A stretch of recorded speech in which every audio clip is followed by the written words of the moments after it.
2, 1, and recording episode 390 with Ms. Claire Lopez, who is on my buddy Don the Pleb show. Everybody go check that out. I'll put the link in the description. Don's a badass. Claire's a badass.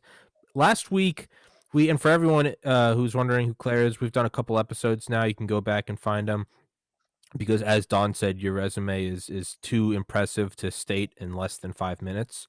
So, but we finished up last week, and there are two topics. We got on EMPs, but we also got on food shortages and using a bioweapon to depopulate the United States. And with both of those, you said that's another podcast. Mm. And well, now it's been a week, and now we're here. So I don't know what today's episode is. I'm putting the ball entirely in your court. Well, we could pick up where we left off, and where that was, I think we were talking about China, right? And the Chinese Communist Party. And I think I referred to a book called Unrestricted Warfare, which was published in 1999 by two colonels in the People's Liberation Army of China, who wrote it as their master's thesis, I guess joint master's thesis. And then it was published by the PLA and then translated into English, I don't know, some years later, but you can get it now online.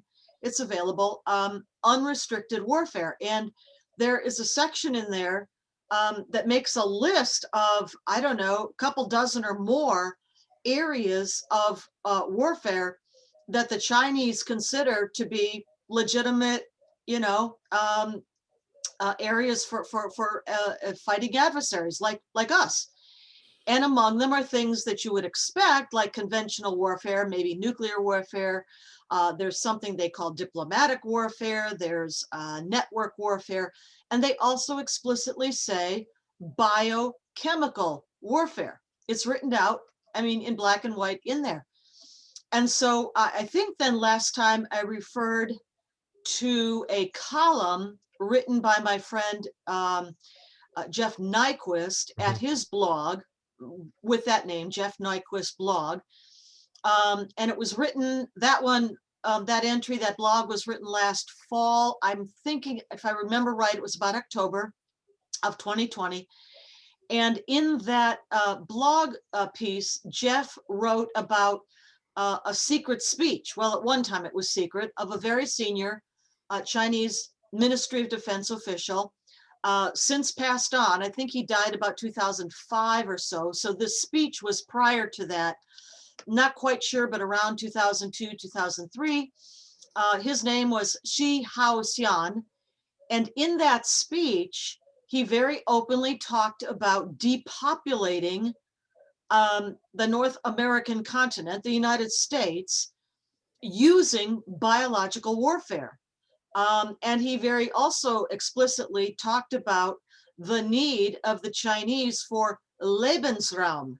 Now, Oh, if Jesus. some might remember that term, it's Living one that was space. used by Hitler, right, Oh, before World no. War II, saying or justifying, the invasion by the Nazis of the Sudetenland in then Czechoslovakia, and the rest of the invasions that followed, that Germans, if there was German population in some place, then the Nazis had the right to invade that place for Lebensraum, meaning living space for Germans, right? Well, Shi Haoxian, this Chinese minister, or I don't think he was a minister, but he was a senior official in the Ministry of Defense. He used that term. And the only positive, spin I could put on this even slightly is the fact that looking at demographic trends now, and I'm not sure if we touched on this or not, but relying on work done, for example, by good friend David Goldman, who writes under the pseudonym Spengler at AsiaTimes.com.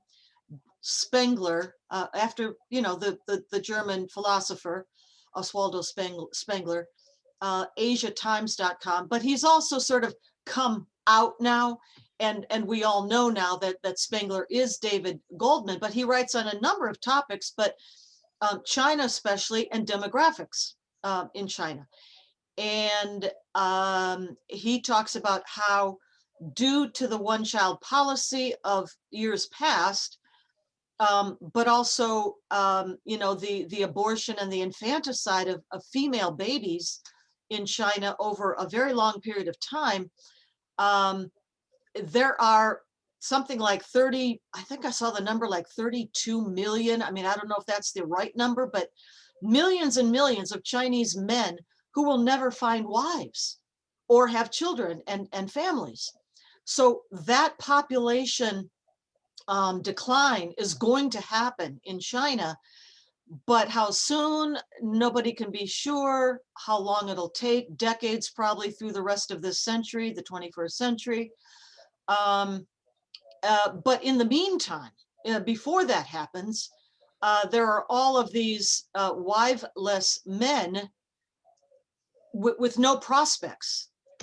They call them bare branches in China, by the way, meaning they'll have no families. But so even though the population is going to decline, and this is a question mark, I mean, does the Chinese senior leadership, Xi Jinping and the Central Committee of the Chinese Communist Party, et cetera, do they still hold to what was published by the PLA back in Restricted Warfare in 1999, and the probably 2002 or 3 speech of Xi Haoxian? Is that policy? Question mark. I don't know, but it's ominous that it's out there in any case. Yeah, it's an interesting question to be poised. I mean, is this planned? Is China, my buddy David O'Neill brought a good term that I hadn't heard of, but I think it's called black box, and it's the idea that your enemy basically has it all together. It's kind of like it's like a nation state extrapolation of the idea that everyone else has their life together but you. You know, Oh, you look at your okay, friends and okay. you're like, oh, married, kids, lawn. But if you went and talked to them, they're probably looking at you like, "Oh, look at that guy. He's doing." And you're like, "Oh, we're all wandering directionless and terrified." But it's the idea that the enemy has it together. And so, part of me looks at China's, decreasing growth rate and it's like, "Oh, that's part of the CCP master plan 2049." But another part of me is like, it seems like that's part of their power is having what 1.3, 1.4 billion people. It seems that, what they lack perhaps in technology or advancement, they can sort of just, they can McDonald's it, they can supersize it. They just have every person they have, for every person we have, they have five. Well, It makes you wonder. China Yeah. has long had a large population with relationship to either neighboring countries or even the rest of the world. And yeah, now up to something like 1.4 billion. I don't know to what extent they foresaw the abrupt decline in population that's going to happen later this century when they instituted the one child policy. I mean, of course, that's what they wanted to do, to curb their what they would think of as runaway population growth. Um, but at the same time that they did that, they also were expanding in a lot of other ways, meaning technology, meaning the ability to provide for, including jobs and housing and everything else, provide for the population that it does have. And I think, we've talked on here before about how in one generation, that grandparent today grew up in a hut with a wood with a dirt floor and no heating or indoor plumbing, and subject to the whims of the weather for whether the crops would come through that year.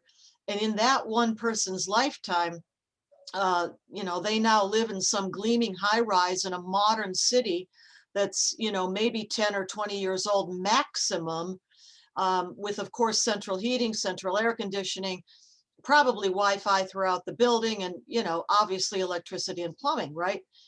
Um, so they were doing two things at once. They were curbing the population growth at the same time as they were expanding, I mean, by very brutal means, but leaps and bounds, in their development. Now, did they foresee such an abrupt decline in the population. I don't know. Maybe they had, maybe they did.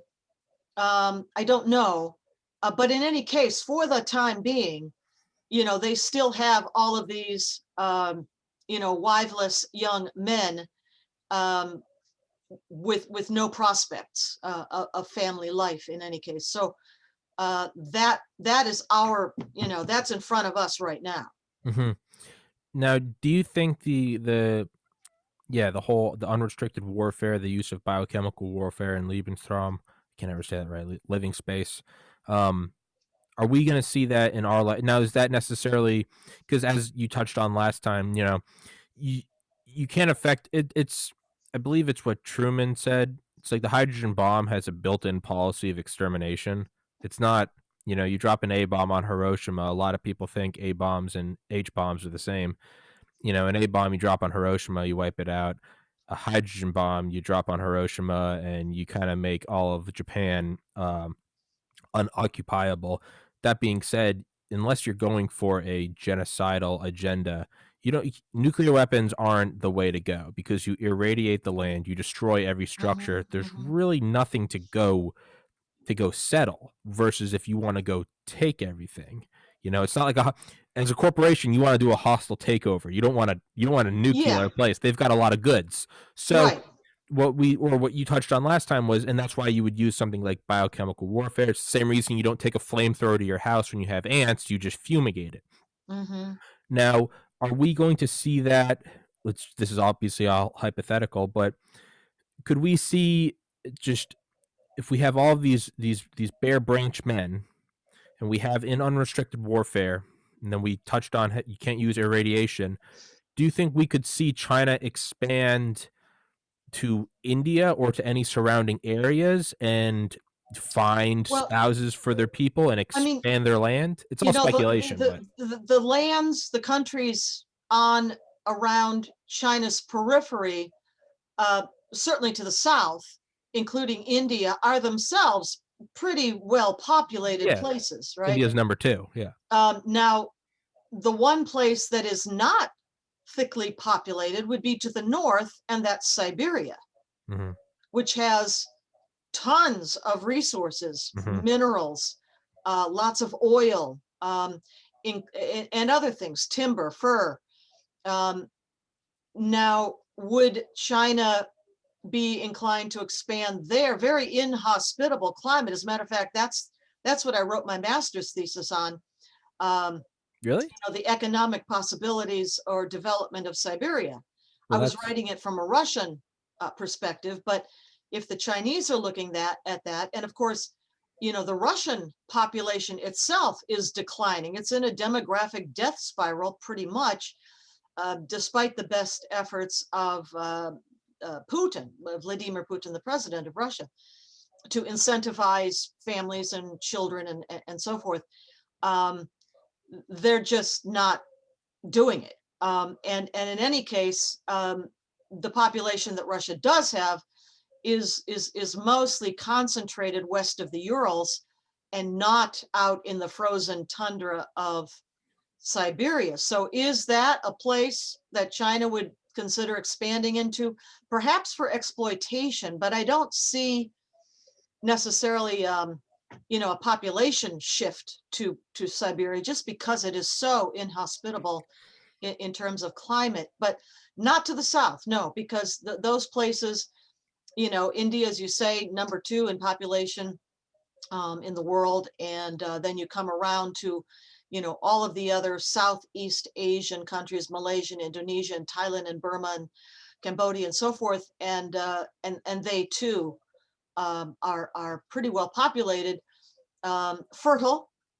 Well, fertile as long as China doesn't dam up all the rivers like yeah, the Mekong and others, but Yangtze. um, fertile agriculturally, good climates for growing things in those places, but very populated. So, I mean, aside from the takeover of Hong Kong, which is pretty much a fait accompli now, and continuing aggressive moves towards Taiwan, there aren't places, readily available for Chinese population to move to.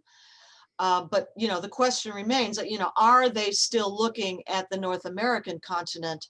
Now, there was another defector from the Soviet Union back in the day, and this was Stanislav Lunev. Mhm.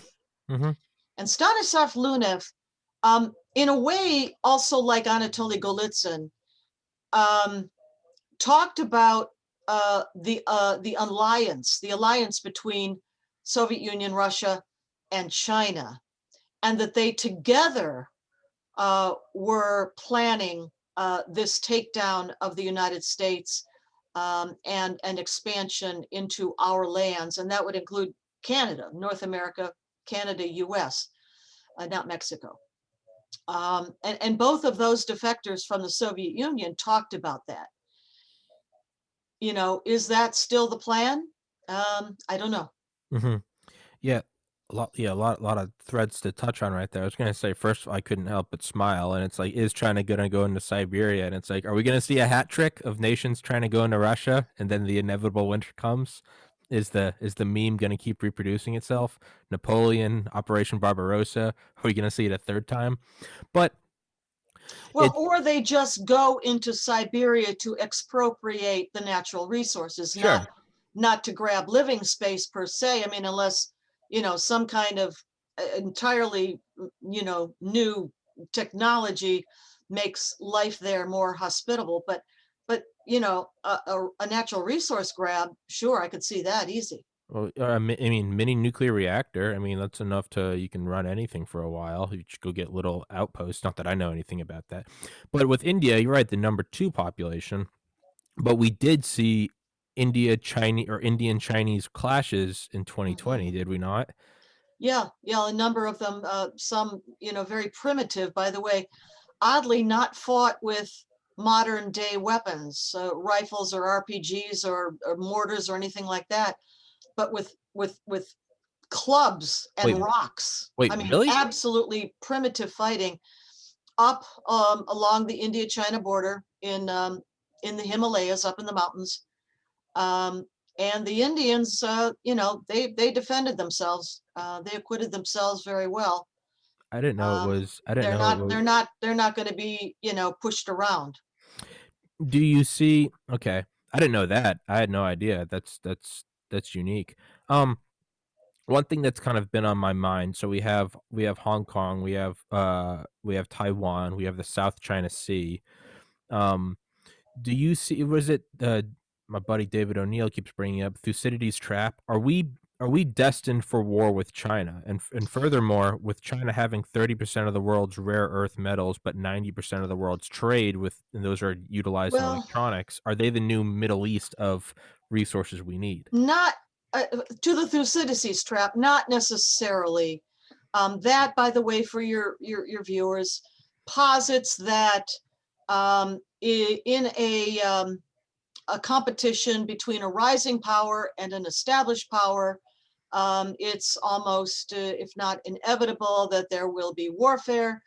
Um, and I don't necessarily see that as the inescapable outcome. Um, I think that deterrence in this age would go a long way. Not that the current occupants of our White House are thinking in this direction, but they should be. And certainly the Trump administration thought this way. Deterrence and um, a strong foreign policy that very clearly lays out red lines. This administration not really doing that so much. But get back to the rare earth minerals. Mhm. The United States actually has quite a lot of rare earth minerals. Really? We just haven't mined them. And the other thing then is that there's a long and arduous process of refinement for the way that they're found in the earth. They need to go through very expensive and kind of tedious process um, of refinement, but we could do it. We have a lot of rare earth minerals in the United States. So, yeah, okay. I didn't know that. Hmm. So, Now, is it a paper tiger? Is the whole idea of biochemical warfare, unrestricted warfare, the warring states period, the 100-year marathon, everything they wanna do by 2049, is this a paper tiger? No, not at all. Okay. Not at all. China is very definitely, visibly, observably um, putting its money, its development, its technology where its mouth is, if you will. Mhm, Um, they are expanding their military, especially their navy, at a furious pace, and that includes all kinds of surface vessels. It also includes submarines, and it also includes aircraft carriers. mhm, Um, Not to mention the technological expansion into space with satellites and satellite killers, mhm. um, and then also in the cyber arena, certainly with 5G. I mean, everywhere you look, China is investing massive amounts of money into all these modern technologies, whether it be for civilian or military use. That is something that, again, back to my friend David Goldman, he warns over and over again. If we here in the United States don't stop turning out gender studies and underwater basket weaving majors, we are going to fall behind and we will never be able to catch up. Now, what have the Chinese done over the past year? Just take the last year of 2020. They are Pro-masculine waging studies. chemical warfare, Uh, biological warfare against us. Biological, obviously, with the CCP virus. mhm. Whether it got out by accident or on purpose, let that be. But they It came certainly from there. allowed it and ensured that it spread to the whole world once it did get out. Chemical warfare, the fentanyl. Um, Mhm. Yeah, uh, I had you on the know, author of Fentanyl Inc., Ben Westhoff. so that is chemical warfare. Yeah, It's I've going through and using the Mexican drug cartels to yeah, bring that product into the United States, but that is chemical warfare. yeah. So they're very very much engaged in. I mean, if I went down the list of those areas, spheres of warfare in unrestricted warfare, um, they're hitting on just about every one of them right Yeah. now. Yeah, no, and there's always the misconception if you respect your enemy, it's the idea that you're sympathetic to him, and I don't think that's the case at all. You have to respect their complete Hmm. across the board. I said that last year. I said if you couldn't take this is before COVID came out. I was saying if you can't take on the United States with tanks and bombers and, you take it on economically. If that's not doing it, what would you Hmm. do?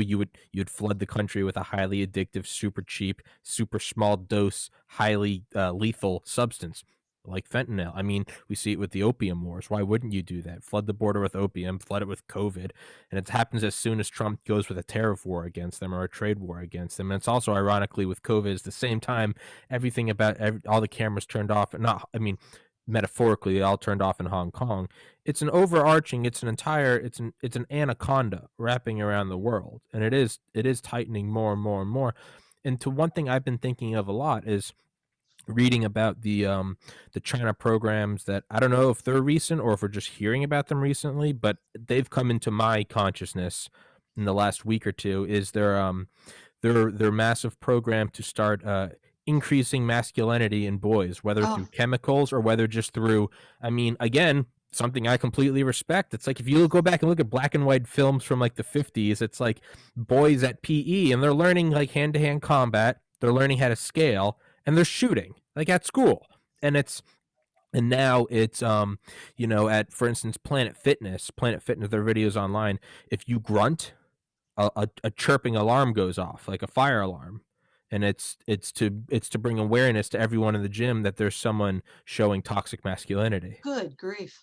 I Doing mean, bench press. this is not a recipe for success. I don't think it's maybe it's a conspiratorial mind, but I'm starting to think if we're looking at something like fentanyl, if we're looking at something like COVID, I don't think this is an accident. I think what better way to do it? Infiltrate the country and be like, "Hey guys, being a man is bad." And then at the same time in your country be like, "Guys, get going." it to me, I'm starting to think that this is part of a I mean, maybe I'm just Sure. the crazy. Maybe I'm just seeing the Chinese tiger No, everywhere, and no, I no, it belong in comes a together. straitjacket. It But it it does, it it right? is part of the whole, it is part of the entire whole, strategy. Yeah, Absolutely it is. yeah, But we're doing a lot to ourselves yeah, too, yeah, yeah, um, which is horribly destructive. And, I didn't even mention, as part of the CCP virus last year, the enormously destructive measures that our communist mayors and governors took here in the United States to yeah, lock everything down yeah, and keep kids out of school. yeah. So millions and millions of American students from, I don't know, preschool all the way to university have essentially lost at least a full year of instruction. Now, not all of them, a number of private schools remain open now, but they're a minority and serve a minority of students in the country. But the majority of students in this country have literally lost a year. Mhm. How do you ever make that up? Yeah, Well, and I don't know. I don't know if they can make it up, well, that or if they're even going to try to make it up. And teachers' unions, I mean, communist Marxists to the core, they could care less about kids, but at least our eyes are open now as to what teachers in this country are really about, yeah, not yeah, about the kids. yeah, um, Still to this date, which is March 18, 2021, won't go back to teach. mhm, Don't want to go back to teach. They want to keep receiving their paychecks, of course, mhm, but they don't want to teach. They want to mhm. just sit home and maybe once in a while hop on a computer, but they don't want to teach. They should all be fired. You go back to the classroom immediately, or you're fired. Yeah, There are others who will take their places for yeah. sure. Well, we're also seeing, yeah, again, unrestricted warfare. What other way would you do it? But not only that, and I could be fake news. I need to fact check this, but that Chinese economy is set to overtake the United States by 2035. But after COVID, it's now the projection say 2028. I don't think that's an accident. Not sure. I'm not sure that Okay. the Chinese economic recovery is as their numbers would suggest. Their numbers, of course, always being suspect, to say the least. Hmm. Um, they also had a sharp economic turndown, and the sanctions from the Trump presidency had an effect, and continue to have an effect. And one thing that's underway, that began then but continues now of its own momentum, is the return of U.S. companies, and I suspect others around the world, to their home countries or relocated to other places, because everyone has realized that sourcing your product supply chain to China is not a very good idea. Yeah. At least if you don't have backup in other places. So that also has had an economic effect inside of China in terms of, orders and production and all of that.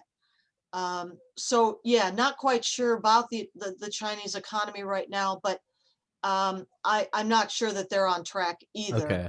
But we're not either. Okay, okay. No, that's good. I have to be self-aware because I can get riled up and be like, "The Chinese are at the," and it's like, "No, hey, let's look at," because again, a little side note, I can't make fun of my liberal friends for 4 years screaming Trump is a Russian Manchurian candidate, and then the next day be like, "China's at the door." Like, I have to be aware, be like, "That might not be true. Don't bang the drums just yet." Yeah, But the numbers are just difficult. I mean, good solid numbers are just kind of sure. difficult to come by, and I'm not an econ finance expert. So more research to be done on that. Sure. So, excuse me. Now, is so listening to Neil deGrasse Tyson's Accessory to War and talking it really the whole thing it's the marriage between the scientific community and the defense industry, which isn't groundbreaking information, everyone knows that, but he goes back and he paints this whole picture all the way back to all the way back how like when explorers would go to the new world, they would use their advanced knowledge of like astronomy they knew when, like, a lunar eclipse was coming, so they'd go to the peoples and be like, "In 3 days, my god will blot out the sun," or something, and, if that happens, hand over your women in gold, and then it would happen, but the entire idea was it was using advanced science to subjugate, I guess, new peoples, and then the book eventually evolves into, um, the use of physicists to develop things like GPS and satellite technology, and it's the marriage between all of that. And he finally paints this picture of how space, it truly is. That is the we look at things on the Earth, but the reality is space is the fastest growing field for economic Mhm. and military advantages. And then we see, on another side note, we see the development of the Space Force, which, 1945 and then up until 1947, we didn't have an Air Force. We had the U.S. Army Air Mhm. Forces. They just like they had ground forces, they had air forces. It got so big, and then eventually seeing the need, because all the massive bombing waves and over Germany, Dresden, and then obviously into the Pacific, we saw the need for a massive air wing, split it apart into the Air Force. Curtis Mhm. LeMay, shout out, love Curtis LeMay, and then they eventually take over, right, Cyber Command, and then I think Space Command, and it's been what, so 47 to 20, let's call it roughly 70 Last year. years. Yeah, Yeah. so okay, Last 70. year, wasn't it? Yeah, so 73 years. Eventually, it breaks up to another level to where it's kind of, we had the Air Force, Space Forces, we create the Space Force. I Yes. say all of that word jumble to say, is that a frontier where the United States could get the high ground? And I know we talked about China going up into space. Obviously, they have the killer satellites. I believe 2007 they blew up one of their own satellites with an anti-sat missile. Is that an area that, if we get dominance of, does that greatly put it, and it's kind of a stupid question, it's kind of a no shit answer, but is that an area that, if we pursue aggressively, the returns could be disproportional? We could completely Yeah. hedge the Chinese growth. Absolutely. I mean, they're not going to stand still just No, because we surge, right? sure. They will be doing that too.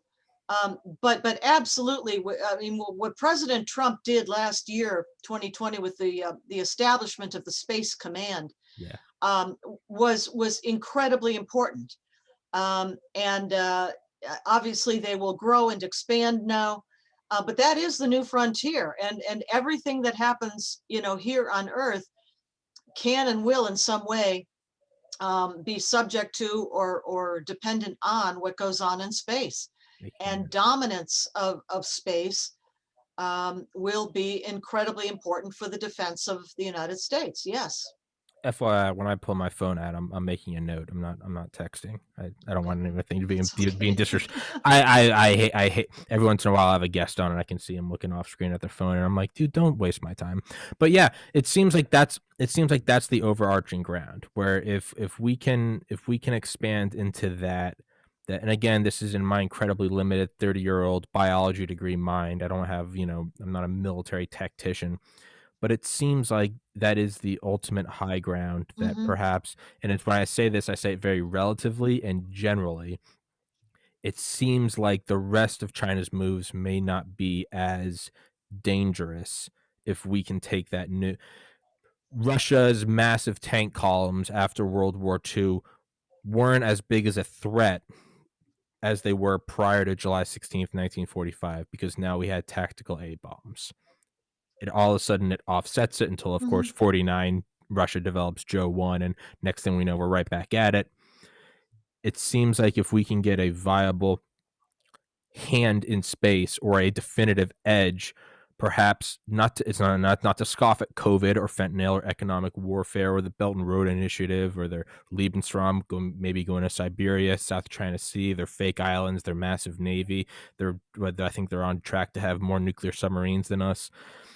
If we can get a definitive edge in space, it might have that same effect. And now the question comes in, do we, or have we already, and I don't know if you can speak on this, and not that you would, I don't know how you would. Are we going to eventually build space weapons if we have not already? There's obviously the whole treaties about no one's allowed to do that, wink, wink, nudge, nudge. But when vying for global control and the survival of a nation, You tend to throw those rules out the window, just like the Soviet Union did with bioweapons treaties after the wall fell. A bunch of biologists from Russia came over and joined DARPA, and they said, "Oh yeah, no." I just read last night something about some biologists coming over from the Soviet Union. They were mixing Ebola with influenza. Kenyatin Alibekov, who wrote the book Biohazard. Yeah. Okay. Shortened his name mercifully to Ken Alibek. Oh, I've But his tried to get him on here. his original name is Kenyatin Alibekov. He was from Kazakhstan. I've been trying to get him on here. He won't respond. But I don't know if he's active in the field anymore. But certainly when he came out with that book, well, he defected. He defected, mhm, first of all, from from Russia in 1992, I think, which is after the breakup of the Soviet Union, when they were supposed to have given up all their biological weapons and programs. But before him, um, another defector had come out by the name of Pasechnik. But mhm, they both came out of this sprawling network of labs and research facilities in the Soviet Union, Russia, called Biopreparat. mhm. And Biopreparat was their civilian cover for what was absolutely an offensive militarized biological weapons program. I see China pretty much doing the same thing, following the same strategy, the same blueprint today. And Russia probably still has much of that program in place, but after, of course, Pasechnik and Ken came out, um, the Soviet Union, Russia, moved to conceal, even more so, conceal that program, just as China today conceals its biological weapons program, which is centered, by the way, within the Ministry of Defense in PLA-controlled labs. But anyway, yeah, that goes back a ways. Yeah. I tend to think that nothing truly is off the table, and part of my mind, again, I always try to keep it open and explore everything, is that the United States, we never, and this is all speculation, but in my mind, I don't think it's that odd to think that we've probably been practicing unrestricted warfare. Maybe we're just smart enough to not publish the paper that says we're doing as such. Because, I mean, Well, no, I mean, we are signatories to the Biological Weapons Convention of the early okay. 1970s and to the Chemical Weapons, uh, let's see, how does that go? The Chemical Weapons Convention. It's got a much longer name. And I mean, I know that we destroyed Mhm, under Nixon, I think. our chemical and biological weapons production and facilities and weapons, and I witnessed that. I saw that with my own eyes. But really? Um, yes, I visited places where they were doing that destruction of, you know, the shells, Yeah. breaking the shells open, emptying them out, destroying it. Yeah, Well, there's we did. there's We another podcast. complied with that. There Okay. are many places around the world that remain signatories to the Biological Weapons Convention, the Chemical Weapons Convention, that have observed them more in the breach than not. I'll name the Damascus regime of Bashar al-Assad for Mhm, one. Um, Obviously, places like Iran and China, mhm, which are all signatories to these. mhm, But again, observed more in the breach than not. mhm. So if you're talking about space now, um, you know, we here in the United States have tried to promote the non-militarization of space, but that's not realistic. It's just not going to happen. But our first uh, um, programs for space really came under President Ronald Reagan, right? With a strategic defense initiative, emphasis on the defense part of that, Brilliant Pebbles, and all of Mhm. those programs that were ridiculed at the time. But Ronald Reagan was ahead of his time in thinking about this. Yeah, And those programs need to be revived like ASAP. yeah. Certainly the defensive part of those and the high ground, as you call it, in space is absolutely critical to defensive um, postures here on Earth, meaning the ability, for example, to see launches, Mhm. of missiles, Mhm. nuclear weapons potentially. Mhm. And that's what space would provide, as well as the myriad satellites that are now up there, um, giving us look down capability from GPS to everything else, wartime war fighter capability of communicating over the horizon and that sort of thing. So I mean, for now, we, as far as I know, are adhering to defensive use of space, but others most likely are not. But here's the other thing: because of the emphasis that we've put on space exploration, for example, we've got rovers crawling across the landscape of Mars right now, I and, had and on beaming back photos, which are amazing.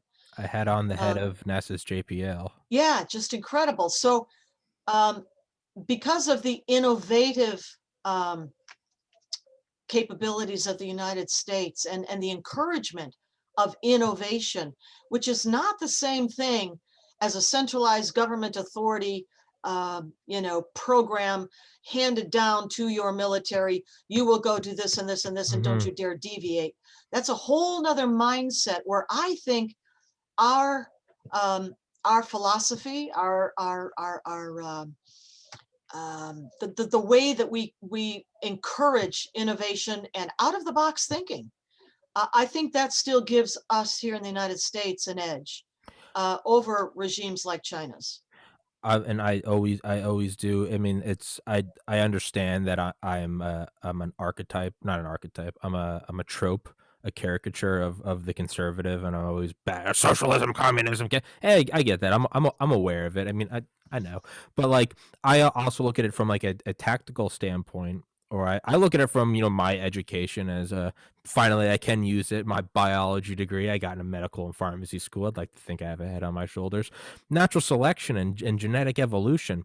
I mean, it is not a top down thing. It is a completely chaotic, ground up thing. I mean, down to the most famous studies, obviously, are the Galapagos Islands, but then the more recent, like last 40 years book, Beak and the Finch, where they go in and they kind of measure evolution in real Mhm, time, mhm. where they go in and they see, I mean, like 1/32nd of an inch uh thicker beak, it Yeah, completely changes and so you see these tiny little edges, right? I mean, yeah. something as small as like But it's over time, it's over yes, millennia that yes, these but things prove their advantage. yes, but at the core, it's still what it is it's a tiny little thing. I mean, Hmm. it's the click wheel on the iPod versus something else, right? It's the touch screen versus it's these little things, and I truly think at the core, that is the difference, and as much as I love the United States, and we just so happen to be the center of it, is it's I don't even think it's a United States thing. I think it's the very notion of a free society Well, where it's a you pit Western civilization yes. thing. Yes, but Yeah. I think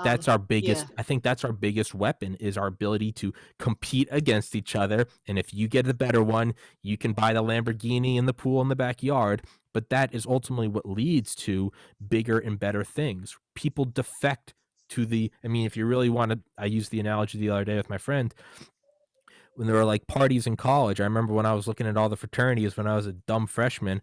I mean, there was the coolest one. And as long as there's a cooler one, people will defect from other places. But that leads to things like rovers on Mars or brilliant pebbles, SDI, X rays in space, Edward Teller, all that great stuff. I think that's our greatest weapon. And I think that's what ultimately what will, I mean, as long as there is a place, as long as there is a place for the drain to empty, there will be a brain drain. You know, we have what? What's our one notorious defector from the United States to the Soviet Union? Lee Harvey Oswald, all right? Maybe, not our best player versus every defector from West East Berlin to West Berlin, or from the Soviet Union to us, or even I would say probably less known CCP to us. But it seems like that is our greatest asset. Back to SDI, I love SDI, and I love Reagan's enthusiasm for it, and I love how that's at the Reykjavik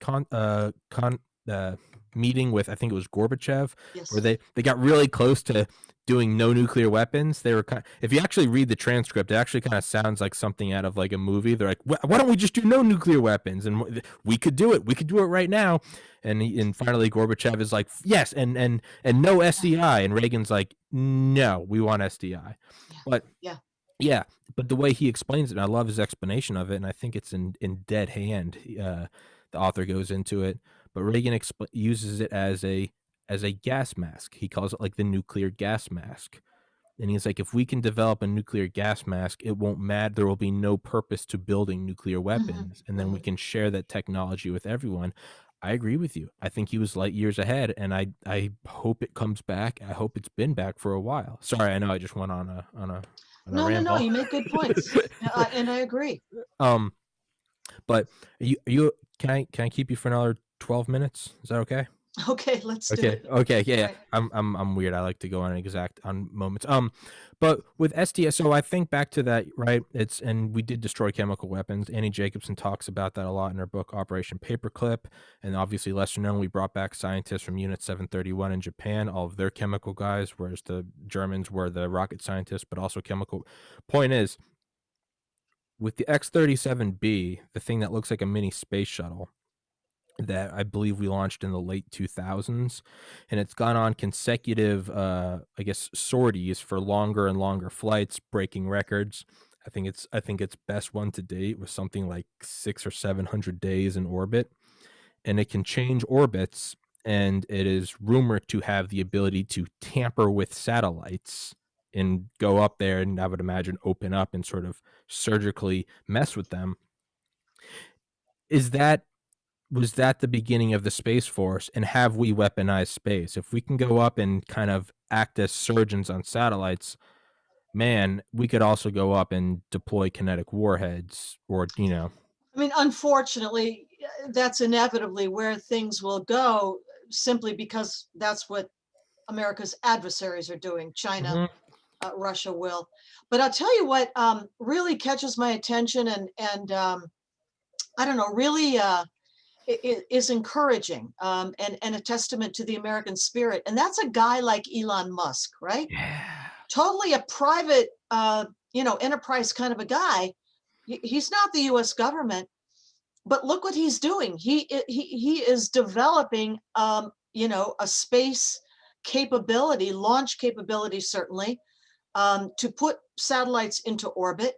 Um, and he's doing it on private initiative, private funding, and private brilliance, Yeah. to put it simply. Yeah. That's the United States. Can you imagine anything like that ever happening in a communist No. party of China? No. No, of course No. not. No, not at all. I mean, the only reason the Soviet Union was able to build the Buran and the Energia was because we put all of the plans for the space shuttle out in public. They didn't have to do the research. They could look at it. But even now, you can see so we don't even have to say, can you imagine a China doing that? You can bring it back into the United States and look at the bifurcation.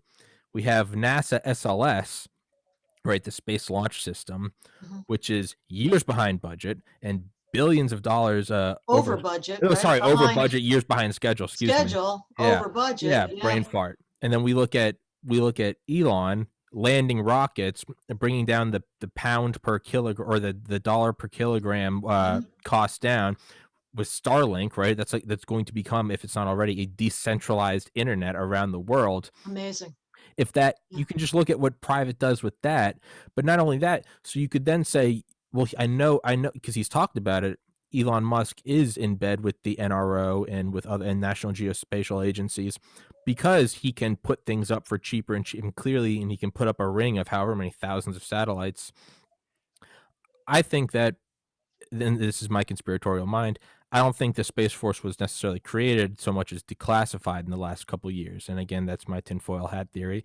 But I think it's absolutely the case where I don't think SDI went away, or it did, and we brought it back because you have to have it. And it's back to what Truman said. Truman's 7-minute meeting about uh, Project Campbell. Campbell's in Campbell soup. Soup meant super. Super meant the H bomb.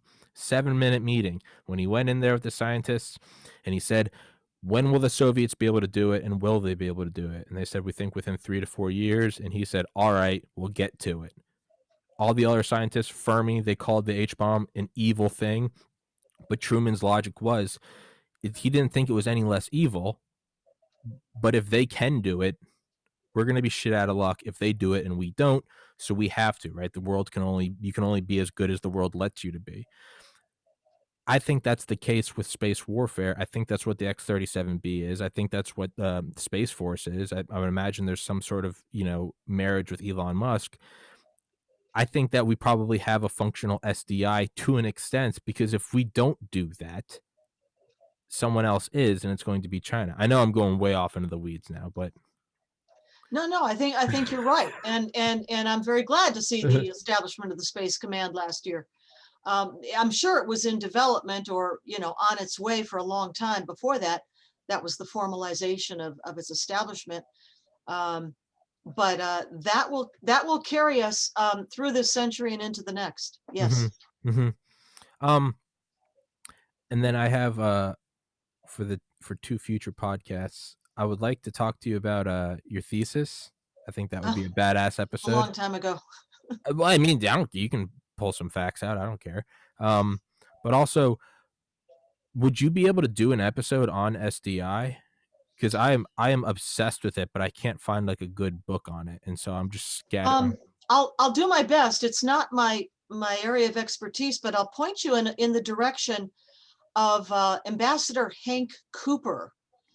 Ambassador Hank Cooper actually worked on SDI in the Reagan years, Okay. and he is still involved very much in these topics, together with people like Dr. Peter Vincent Pry, and linking us into things EMP, nuclear, and cyber related. But or Ambassador Hank Cooper, um, I think would be a good place to look, just because he was right in the middle of all that. A hmm brilliant guy. Today, his focus has moved more to defense against EMP phenomena, but still, I would look him up if you want to learn, or see more about SDI, where it was then in the Reagan years, where it can go now, what we can look forward to. Okay. And yeah, I've tried to get on Lieutenant General James Abramson, who was the head of SDI.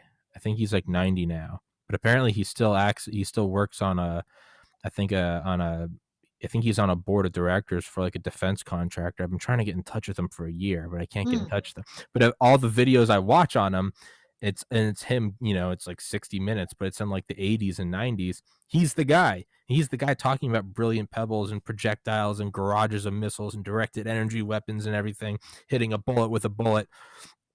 I can't for the Well, life. Ambassador Cooper is a little bit younger than that, Awesome. but also still very active. Yeah. Well, you get some, you don't get others. I got a formal rejection from the office of Jim Mattis, George Bush, Leon Panetta, Henry Kissinger. They've all kind of given me the finger, but Oh, I'll keep. Oh no, right? I know. Boo hoo. So I'm gonna keep trying. But well, let's wrap this one up, Miss Lopez. Thank you so much for coming on. I love talking to you. It's I thanks for get having me again. no, you are a truly fantastic Uh, guest. Trust me. I mean, I don't do favors for anyone. I don't bring people back on. Oh, all right, I'm feeling bad. Trust me. You've got into the weekly slot. That's like the upper echelons. Not that this oh, podcast is anything to shake a stick at, but okay. you're in the pantheon of guests now. So Wow, wow, yeah, I'm there. yeah. Okay. I mean, I know this is the big leagues, right? I know Joe Rogan Yeah, looks up to me. All right, here I am. I've got a whopping 3,000 subscribers, but And growing, right? and And growing, growing. growing. Hey, Okay. I'm training against YouTube censorship. You know what? It's kind of like when NBA players train with weighted vests. So when they take it off train during the off season with them. So during the season, they can, it's jump higher, kind of run faster without the. My logic is I'm training with a weighted vest. I'm training against suppression, hiding views, hiding search results. So whenever I finally break free of the sort of YouTube thumb, I imagine I'm gonna explode. Or Just maybe take that's off. my own delusions. Either or. No, no, look ahead. Here we Yes, go. ma'am. Yes, ma'am. Either way, Anyway, I thank enjoy you. it. Thank you Always so good to be with much. you, and Absolutely. I'll look forward to next week. Yes. Thank you so much. Take Okay. care. All right. Take care, you too. All All right. right. God bless. Bye-bye. Bye-bye.